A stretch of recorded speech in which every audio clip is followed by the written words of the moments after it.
everyone. Today we have a foundational passage about who we are as God's people. Come to him, a living stone, though rejected by mortals, yet chosen and precious in God's sight. And like living stones, let yourselves be built into a spiritual house, to be a holy priesthood, to offer spiritual sacrifices acceptable to God through Jesus Christ. For as it stands in Scripture, see, I am laying in Zion a stone, a cornerstone, chosen and precious, and whoever believes in him will not be put to shame. But you are a chosen people, a royal priesthood, a holy nation, God's own people, in order that you may proclaim the excellence of him who called you out of the darkness and into his marvelous light. Once you were not a people, but now you are God's people. Once you had not received mercy, but now you have received mercy. So what would happen if the bricks in your house or your office were alive? If they could shift and move or just decide to leave, if they could talk and argue with each other, most likely, if they got to decide on the shape of the house that they were built into.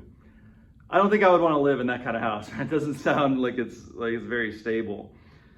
But as a church, that's kind of who we are and often what we do. Unfortunately, history shows how unstable we can sometimes be for people that come into our midst. So how can we be built into the house that God intends? Well, for one thing, we remember that Christ is our cornerstone. This is a metaphor, especially in the way that they build houses, where the cornerstone sits in the corner and it sets the standard for how the house is built. Everything builds off of that. And we have to acknowledge that Jesus isn't the most obvious choice. Many places in the New Testament they quote a passage about he's the stone the builders rejected, right? And so many want to reject his way of forgiveness and inclusion and nonviolence, right? That's not the way we would want to build things. But we also acknowledge that we're not the ones doing the building. God builds up the church. That's not our job. That's not something we can accomplish on our own. Although we can certainly work against what God is trying to build if we want to. Finally, we remember who we are. Now, Peter kind of mixes the metaphor a little bit here. We are both the temple, the spiritual house, and we're the priests who serve in the temple. But you see all these things he says about us, that you're chosen, that you're God's people, that you've received mercy.